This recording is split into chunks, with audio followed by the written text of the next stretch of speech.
Hey everybody, welcome back to another exciting episode. I am super pumped to feature our next guest who not only is running her own conglomerate, I'm going to call it, but she's also helping other businesses grow and doing it in a very interesting way that I think a lot of entrepreneurs either have taken advantage of these things and then it's a godsend, or have not taken advantage of these things and they should be. So everyone should be listening very closely to this episode because I think we're going to be dropping a lot of value. But without further ado, I am happy to announce Valerie Trapunsky, who is the founder and CEO of ChatterBoss. Valerie, welcome to the podcast. Thank you so much. Thank you for having me. Love to just have you kick things off and just tell the audience a little bit about you and what ChatterBoss is. Oh, sure. So, ChatterBoss, we're a remote executive assistant service. We work with entrepreneurs and business owners, and we give them access to a dedicated and on-demand remote executive assistant. So you get access to an assistant share.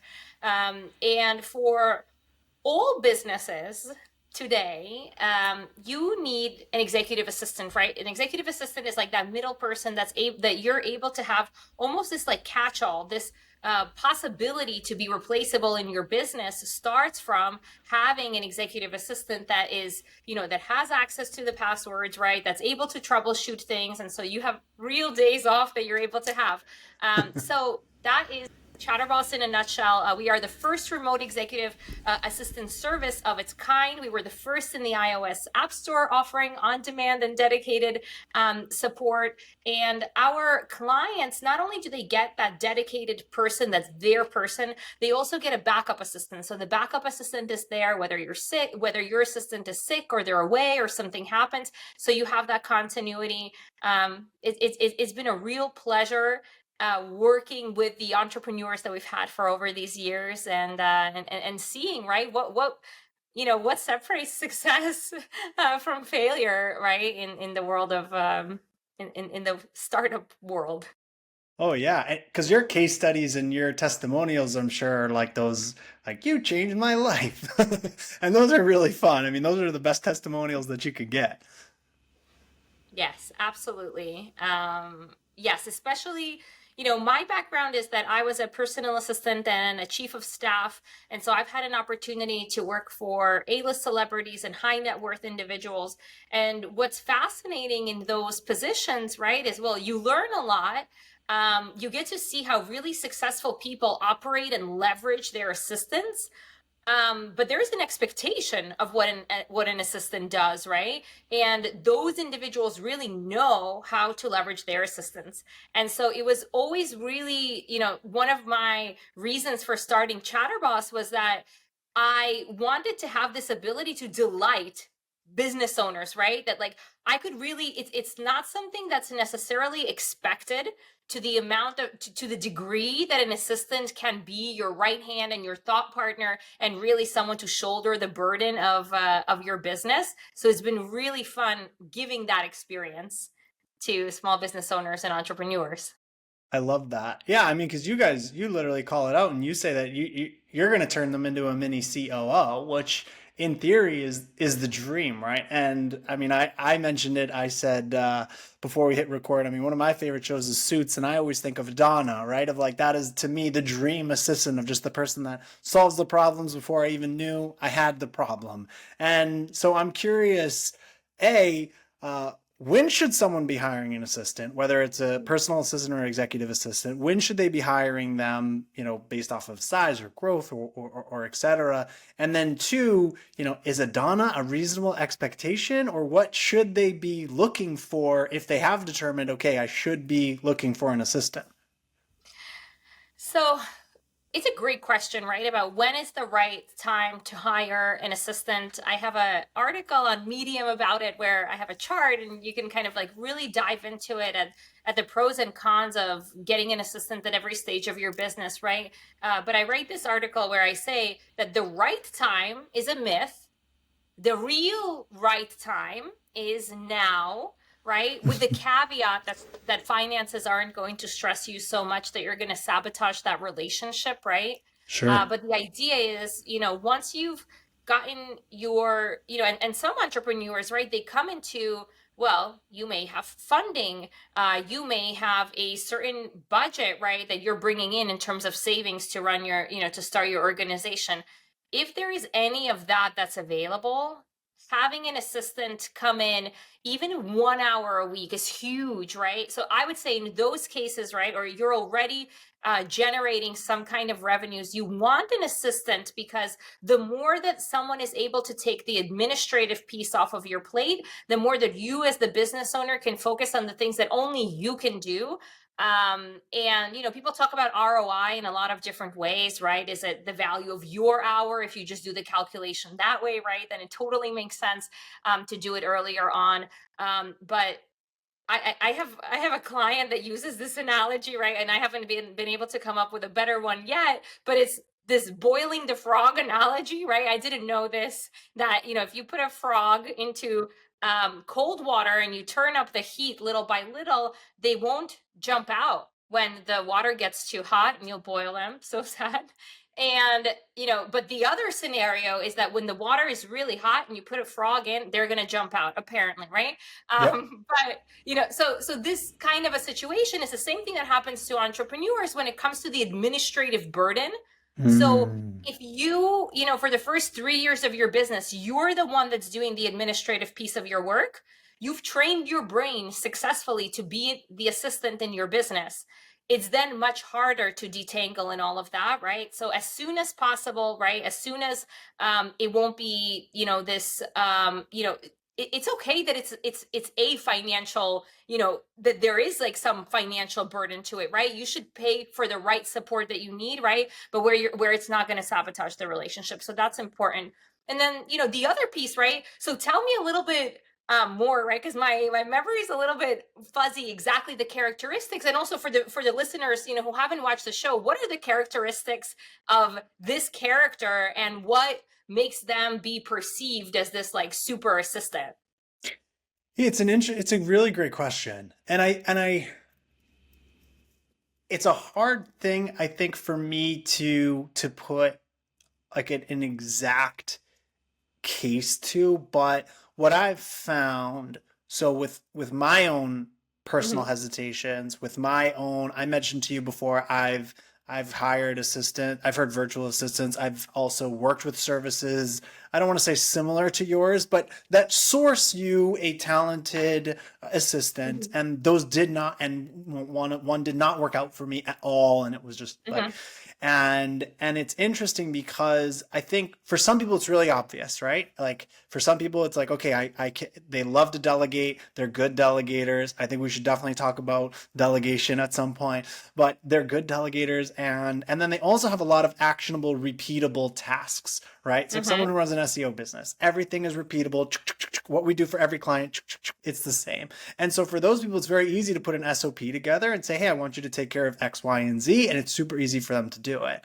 Where I had a lot of trouble was I don't have a lot of repeatable things. Like I have all of these super unique one-off things. And then, I'm like, hey, can you go research this thing for me? Or hey, can you figure out how to do this random thing that I don't know how to do, but just help me try to figure that out, right? And so I've done a good job of almost like I put a little notepad, and anything I do during any day that I don't ever want to do ever again, I write it down. And maybe I can delegate that thing. Maybe it's something I'm going to delegate in the future, or maybe it's something my assistant can do. But to me, it was that like finding, Mm-hmm.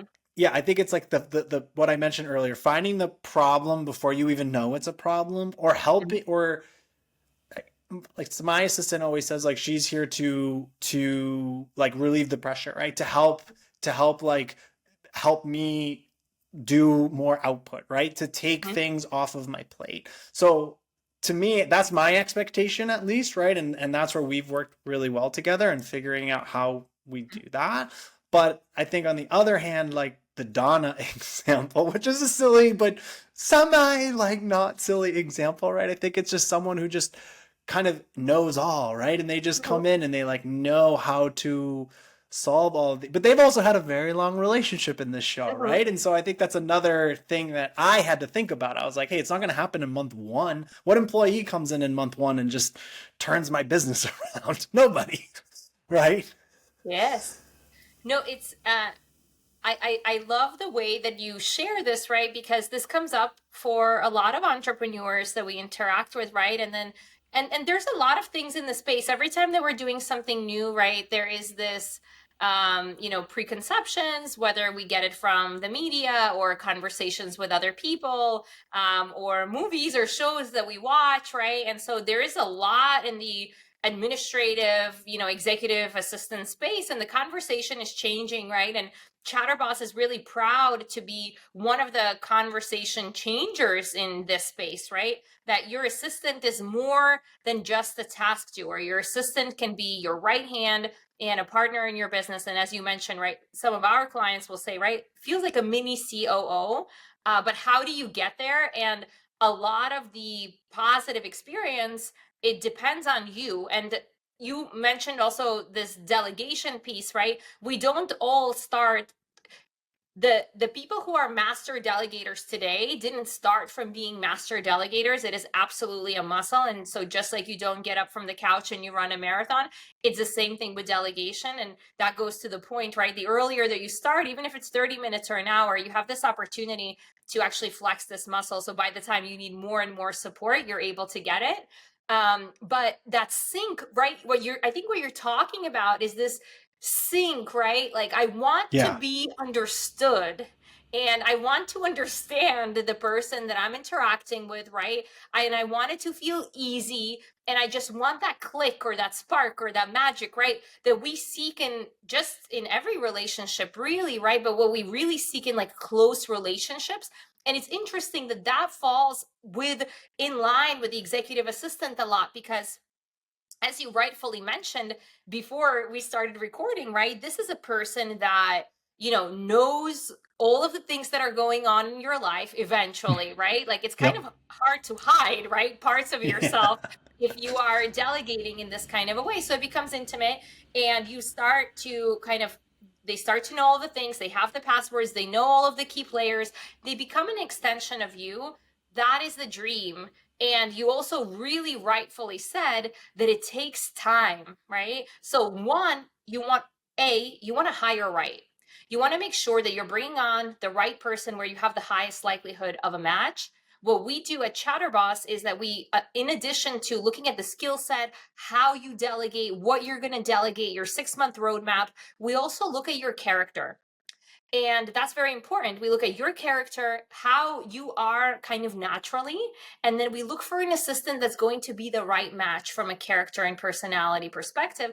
That is like the cherry on top, right? That makes us aware that this person's going to have the skills, they're going to have the software, and they have the highest chance possible to be a match for you. And so when you are looking, if you are somebody who doesn't have an assistant that knows now is the right time and you're getting ready for it, right? Step one is like to hire right, really select the right method, right? Whether you're going out to hire on your own, whether you are using a service like ChatterBoss, right? Just commit to really, I hear that the term a lot, triage hire, right? That's what the thing that you don't want to do, right? So make a thoughtful plan for how you're going to get that help.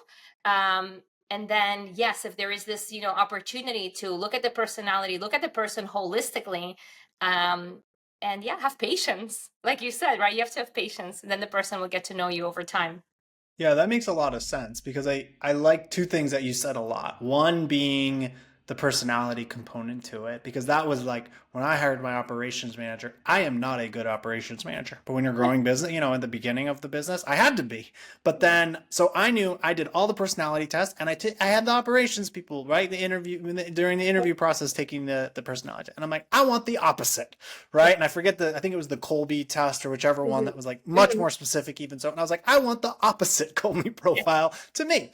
And so I think you bring up a really good point on the personality test, because especially with your assistant, it can be a much more intimate type of partnership, right? And I mean, just to your point, right? Of like, they're going to have access to a lot of things, and you want to trust this person. You want to feel comfortable around this person. You want to feel comfortable able to tell them what's going on, positive or negative or whatever, right? Because I think that was the where I failed in the first virtual assistant I ever had was probably didn't hire right on the personality side, but then also I didn't pull the curtain back, right? I was just like, hey, here's some data entry. Can you go do this? Oh, here's this Mhm. like task. Can you go do this thing? And that was it, right? And I was like, hey, can you help me manage my email? But I didn't guide them into understanding how I manage my email and how I want my email managed. And I realized I wasn't even a good person to say how I want my email managed. So all I started doing with my existing assistant, I just started recording videos of me going through my email and saying my thought process out loud. Why I'm deleting this email, why I'm replying to this one, why I'm archiving this one. And then she was like, oh, this is super helpful because now I'm starting to understand what you're going through and what you're thinking of. Because, I mean, CEO of a company, you get ridiculous emails. Some are good, some are bad. And it's hard to decipher. Sometimes it's hard for me to decipher, right? And I think I like the other point that you mentioned too about really trying to like I guess like having the I guess like the understanding of not only like how long it's going to take, but like looking for the right fit, right? And looking for that in the right way too of yeah, like what am I going to need out of this, right? Like you're mentioning you're going to go through this plan with people and say like what are your end goals and what are you trying to accomplish out of this? And I think, you know, whether they work with you or not, that's something you should think about because if you're just like, hey, I need this thing today, that's not going to like if you're in a growing business or something, you need to be thinking about like where you're going and then what is this role going to look like 6 months from now, a year from now, 2 years from now? Because best case scenario, you have a Donna that doesn't leave for a decade or whatever, right? And I think it's interesting because I think that's something a lot of us it feels easy to ignore sometimes when you're hiring for this position because it's so I don't want to say all over the place, it's not the right word, but the job description is can be so vast but also not specific enough. I don't know. I'm going on a rant. No, you're actually like I'm listening to, and I'm like that. It's amazing everything that you're saying because well, I just finished my book. It's called Delegation Nation. It will be out in the summer, and you are like hitting on every single chapter, right? Um, there is this piece about over communication. It's brilliant, right? We should spend a few minutes on that because it makes a big difference when you are delegating in this new way that you mentioned that you've started to delegate, right? And so I would call that you are over communicating. You're sharing a little bit more than what's actually maybe needed for the task sometimes. But that is what allows the person to step into that thought partner role for you because they're getting that little bit of extra context and they can understand the why behind why you're doing certain things and they can bring you those ideas, right? A lot of entrepreneurs have something in their head that they do not say out loud, that they thought that they said out loud, right? And so that relates to how to get something done. It relates to their preferences, but it also relates to their expectations. And that can be very painful. We have, you know, I can share a story of a time where I didn't work with an entrepreneur, right? Where the individual was coming in and they had an assistant for 5 hours each week. And the individual said, you know, that the assistant knocked the projects out of the ballpark, right? A plus for the kind of work that they and the quality that they're doing. But the entrepreneur was unhappy with the response time. So it would be, you know, maybe 5 hours between the time that he sends something to the time that the assistant replies. And that can certainly feel like a long time, right? And there are certain businesses and certain entrepreneurs that the way that they want to work with their assistants is I hear this all the time, right? Even if you have someone that's 40 hours a week, they might not, you may not, it might not be the right thing that the person is responding instantly all the time. That means that they can't have time blocks to do the work that they need to do. So even if you Mm-hmm. have a full-time person, you may consider how meaningful is it really for me that the person is just always responding because there's a part of their brain that's constantly distracted. But certainly then if you're working with an on-demand model and you have someone, you have a share, right? Certainly you want that person to have focus time when it's your focus time, right? And then focus, you know, and then not be distracted by other things as well. So it was very interesting. And we had this coaching session where we had a conversation, right?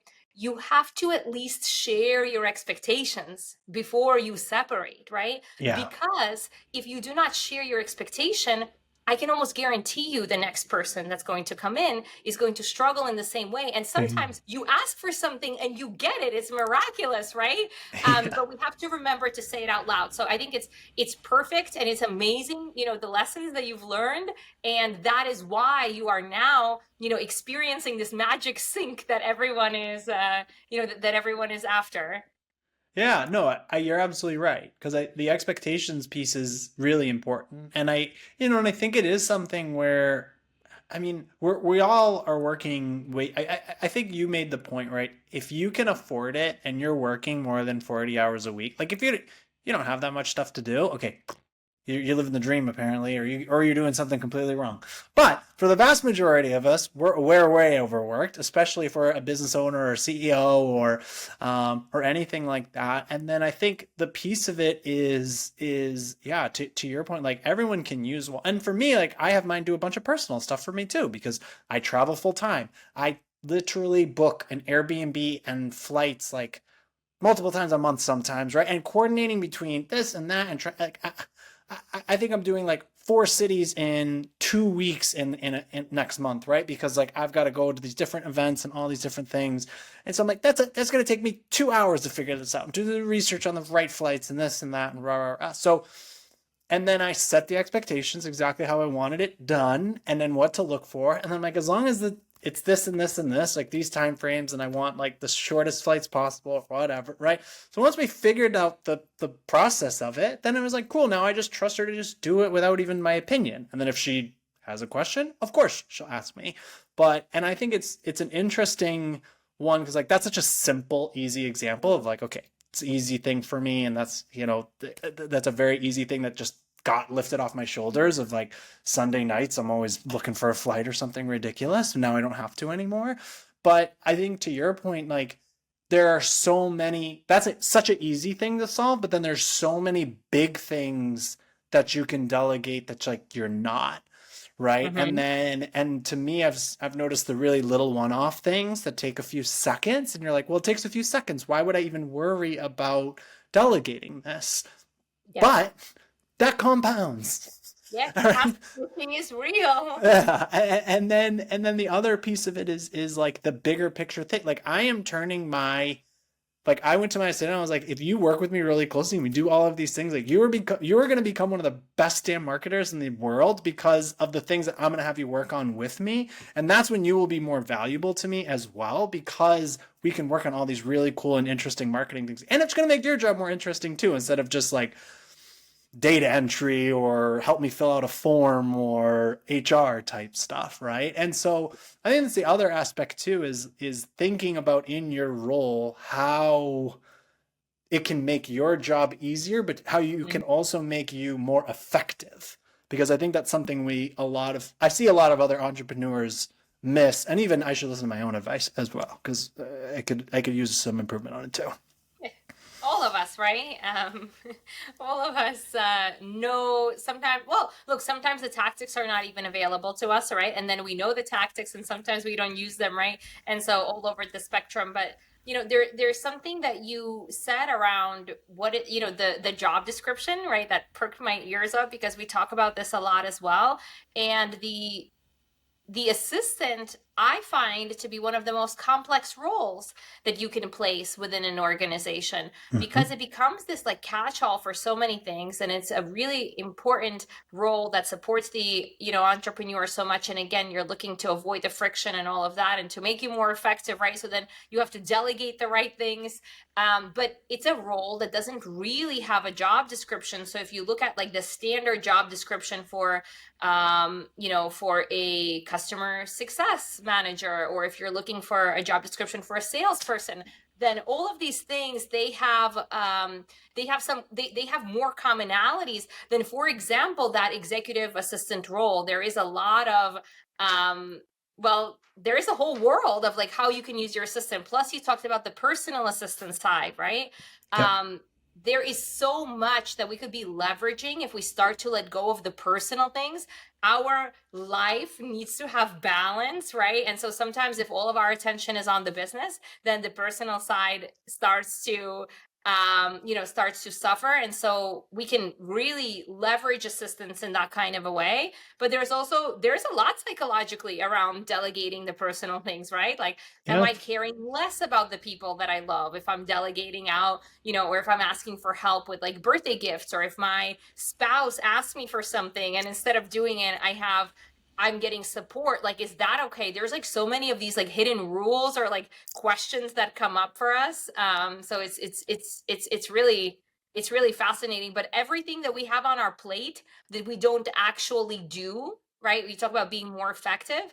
Anything that's on our plate that we don't do, that we say, okay, it's just too small, or not right now, or later, it's like it's taking up space, right? Like it's taking up energy, it's taking up the battery. And so we actually have to train ourselves to get rid of those items or say, I'm not doing them at all. But that's why if you have an assistant, you're able to give away these things that are, maybe it's not the highest priority item, but the fact that it will be gone from your mental space and will create white space is huge. Yep. Yeah. And now I'm at a point where like thinking about my current day to day without my assistant sounds totally daunting. So now I feel good, right? Like I've done it right now. and and I'm curious how what should people be looking for when they're trying to find the right assistant, and then also maybe plugging the delegation self-assessment at the same time with it. I think if it makes sense to, pair those things together. Yeah.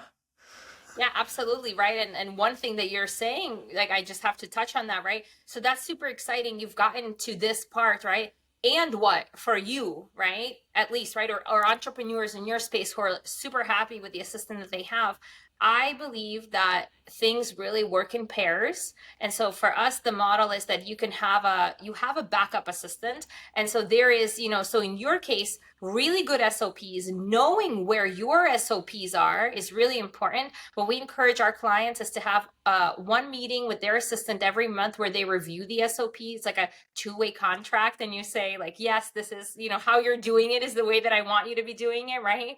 A lot of anecdotes around like, oh, it looks like it's getting done the way that I want, and then actually, sometime later you find out, that it wasn't. So the having SOPs and reviewing the SOPs together is really huge. But then also, is there a backup plan, right? What if your assistant is sick, or if they go on vacation, or something happens, right? You always, I believe in the replaceability of everyone within your organization in the most loving way possible, right? So there is, Yep. even in entrepreneurs and really happy relationships with their assistants, there's this possibility, right?